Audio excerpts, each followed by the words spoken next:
Peace, it's Equalityfragrances coming to you from Prince George's County, Maryland. Welcome to my cipher. A cipher is a person, place, a thing within my circumference. The understanding of my cipher is peace. For all those new to the channel and those who have been supporting me since day one, I humbly appreciate all your support. Don't forget to like, comment, subscribe, hit the bell so you'll be notified when I drop some new videos. The like button and everything that you do as far as commenting and supporting goes a long way into the channel growth. Anybody have any questions for me, don't forget to follow me on IG. A link will be in the description. With that being said, come on in, sit down, and let's build. Today, I'll be giving you what I would wear on a first date in the wintertime. Now, somebody requested this, so I want to knock it out. I know winter's almost over, and I'm going to start giving y'all those spring lists. Be patient on the list. But somebody asked me, like, you talk about situations and you brought up first date a lot of times. What would I wear in the wintertime on a first date? First, let's establish how I would personally see a first date.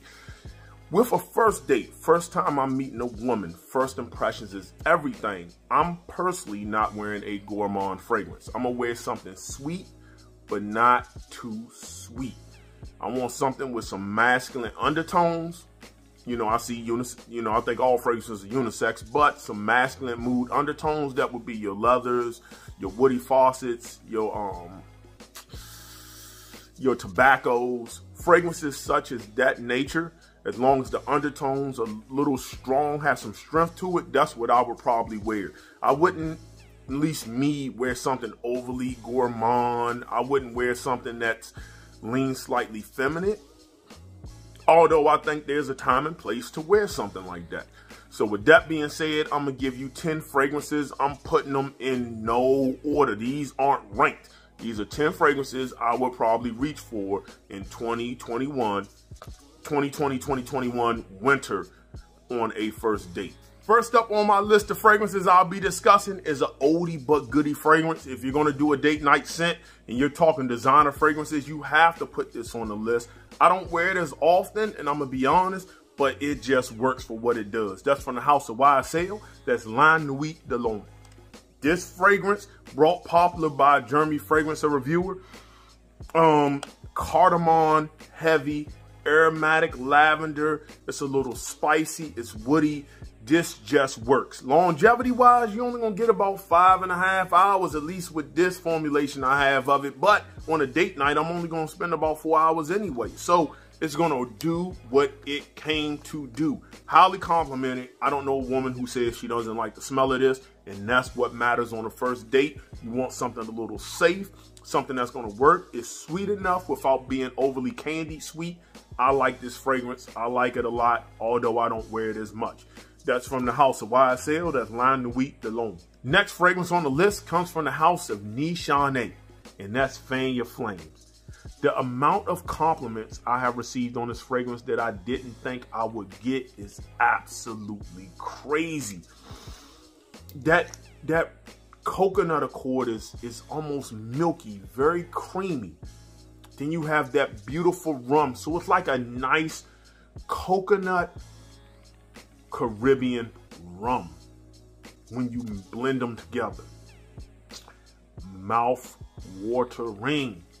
It's woody as hell because you have that oak moss, cedar, and tobacco, and that tonka bean just adds that light vanillic nuance to the composition. You're going to a 5-star steakhouse, Maestro's, Ocean Prime. You're ordering the ribeye or the porterhouse. So you're dealing with, you're going to be smelling all of that with the russet potatoes. I know you ordered a bottle of wine if you have any class to you. So your nose in the wine. This is going to just blend like hell in that atmosphere. If you don't have it, you should try it. It's not, you might not think it's crowd pleasing, but I'm telling you, because I didn't think it would be crowd pleasing. You want a date with a woman, you want to smell masculine, but you want to smell good, this is a great scent. Nishane, Fan Your Flames. Next up on the list is a legendary scent. 10 to 15 years from now, people are going to wish they had a vintage batch. Why? Because this house is known for reformulating their fragrances. This is coming from the house of Chanel, and that's Bleu de Chanel Parfum. This is the most romantic of the three, but all three has a place within your collection. Let me explain. The EDT, I would probably wear that to work or just out and about. The EDP, if I'm going to a club, if I'm going to like a cookout or outside festival or something, I might wear the EDP. Why? Because it's going to push out, project, leave a monster and scent trail. I'm on a date. I want to be romantic. I want closeness. I'm going for the eau de parfum. I'm going for the parfum. Zesty, fruity up top. It's missing that grapefruit tartness, but it has that pineapple, lemon zest, mint. I get this rosy nuance coming from the geranium. And it's creamy and woody with the sandalwood and the isoe super with the amberwood. There's not a woman on the planet who does not like a man smelling like this. There's not one. Would it be her first choice of a man to smell? Maybe, maybe not. Is it rather a generic scent? Yeah, it is. So what? You going to an ice cream first date? You going to a coffee? You meeting at Starbucks? Wear this. That's Bleu de Chanel from Chanel. Next fragrance on the list comes from an independent fragrance house of Kirk, Elliott, and that's Unconditional. When I first got a sample of this fragrance, I did a first impressions on my IG live, on my IGTV. Immediately after recording that, I went and purchased a bottle of this. I just did. Now, if you are a niche snob, somebody who needs something complex, transformative, you're not going to find that in this. This just smells good, period. So what happens is it has a tangerine note up top blended with an amber chord. The amber isn't resinous. It's like really dense vanilla is what it is. And then you got firewood and tobacco. But what happens with this is when that tangerine and that amber creates this honey, this fruity honey-like accord on top of the tobacco and firewood. The firewood really isn't smoky, just adds some woodiness to the fragrance. Overall, a good fragrance. This doesn't smell like anything I have smelt, and it doesn't smell like anything within my collection. A great compliment getting fragrance. Good longevity. I'm getting 8+ hours on this. Great overall. That's coming from the house of Kirk Elliott, and that's Unconditional. Next up is a fragrance. If you're going to do a date night scent in the wintertime, you have to list this fragrance. It has to be on the list or you're crazy.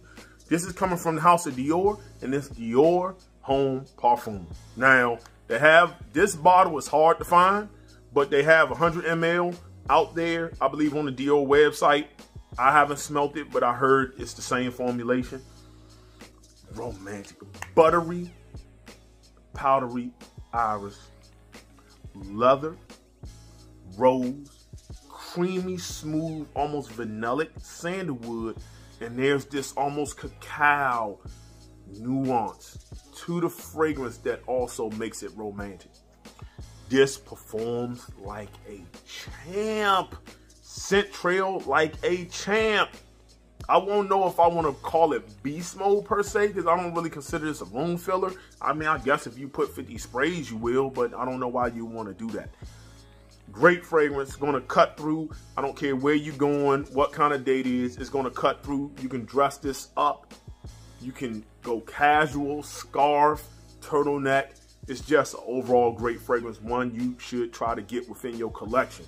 At least 100 ml if you can find it. That's Dior Homme Parfum. The next fragrance is a fragrance I will always recommend. If somebody came to me and said, hey, I want to get into niche fragrances, what should I buy first? This will always be the first one I recommend for the fall and winter.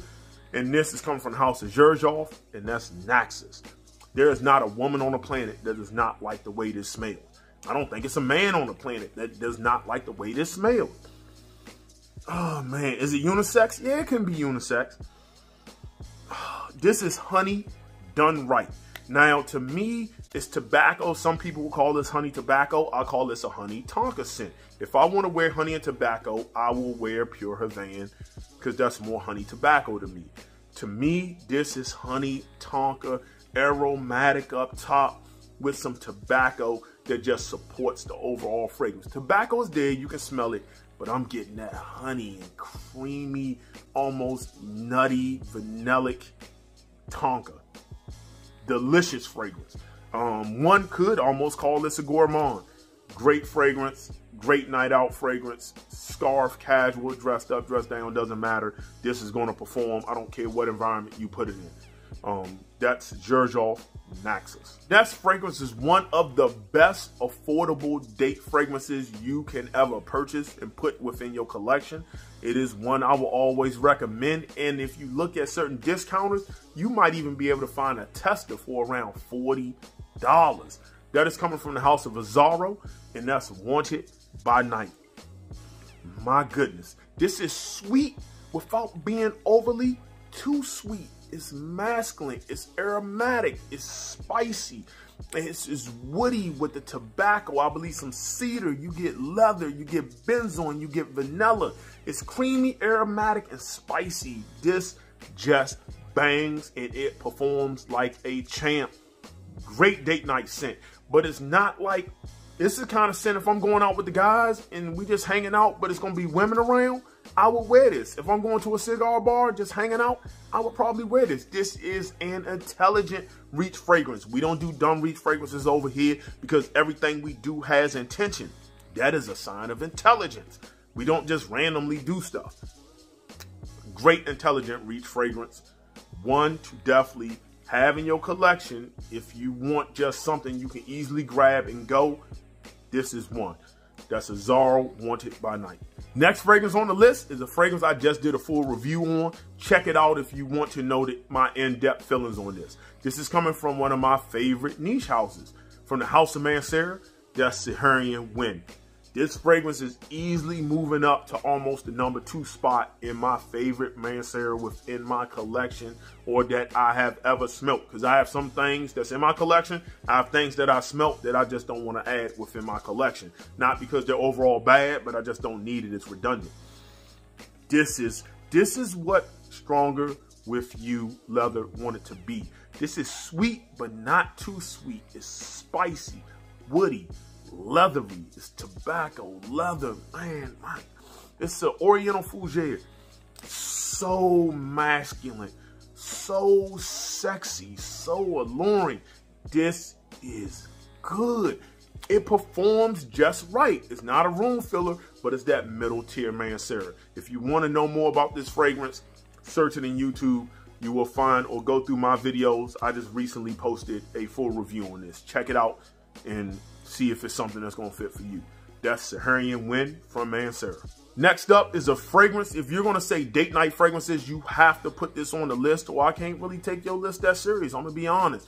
I don't care if you have a clone of this fragrance or a clone-esque type of fragrance like this. You got to have this kind of composition. This is coming from the house of Yves Saint Laurent, and this is Tuxedo. Now, there's an alternative to this, a pretty good alternative, and that comes from the house of Roches, and that's Mustache. You can find that for around $40. I wouldn't pay no more than that for that fragrance. It's very close, but I can smell the different similarities. I personally can. I get a different wearing experience between the two. I get more cedarwood in that fragrance. I get more patchouli here. Anyway, this is rose and patchouli done right. There's a boozy nuance in this fragrance, although no boozy notes are listed. And there's a slight ambery faucet, which comes from the ambergris in this fragrance. So it's like an ambery, silky undertone on top of rose and patchouli, and it's rather boozy. Great date night fragrance. One would say the best date night fragrance. There's not a woman walking the face of the earth that does not want to smell this on a man. I don't care who she is. She wants to smell this. So that's why I say Tuxedo, get you some. Last but not least is an absolute grail to me. If I had a gun to my head and I could only keep 10 fragrances and I had to get rid of everything else, this would make the cut easily. I wouldn't even second guess it. This is the best leather fragrance I've ever put my nose on. It is expensive and elusive, but it is worth the price of admission, clearly, because I paid for it. I'm not telling you to run out and buy it. I'm not your financial advisor. I don't think anybody's cloned this, but to be honest, if they clone it, I have no faith that they will get it right. because it's that well blended. It's seductive and alluring. This is from Armani Prive, and that's Cuir, Majeste. Great fragrance, man. Some people will compare this to like Tuscan leather, but I don't get that raspberry thing, but I get it because it has that similar leather to it, but it has rose, which makes it romantic. It's fruity, so it's still a fruity leather, but I'm not getting raspberry. I'm getting more peachy, apricot, a little bit of maybe dark plum, some incense. It's woody, oak moss, agar wood, some tobacco, vanilla, and broxin. 10 out of 10 fragrance, masterpiece. I'm glad they came out with a 50 ml because I did not need the 250 ml. This needs its own review, but since we're almost out of season, I probably won't review it till next autumn as it approaches, or right at the end of summer. This is my last one date night scent, and that's Cuir, Majeste by Armani Prive. So that was my top, well, I ain't gonna really say top 10. Those were my 10 fragrances I would reach for if I was going on a first date in the wintertime. Now, I could have easily did a top 100. I have a lot of fragrances I can grab for to go on a first date, but I went down into the vault and I asked myself, I'm going on a first date tomorrow. I need 10 fragrances. Which 10 would I choose at that particular moment? These are the 10 I came up with. I grabbed them. Like, yeah, I'm feeling this. I'm feeling this. Where am I going? Am I going to a steakhouse? Where am I going to a seafood house? Am I going to meet her at Starbucks? Am I going on an ice cream date? This is what I thought about when I chose these fragrances. So don't look at them as always the best. Well, besides that Cuir de Majeste in Tuxedo. I mean, it just is. But other than that, if you have some of these fragrances on your list, on this list, tell me what you think about them. Again, it's not the end all to be all, but just my thoughts and opinions on it. So with that being said, I'm going to leave you the way I greeted you, and that's in the universal language of peace.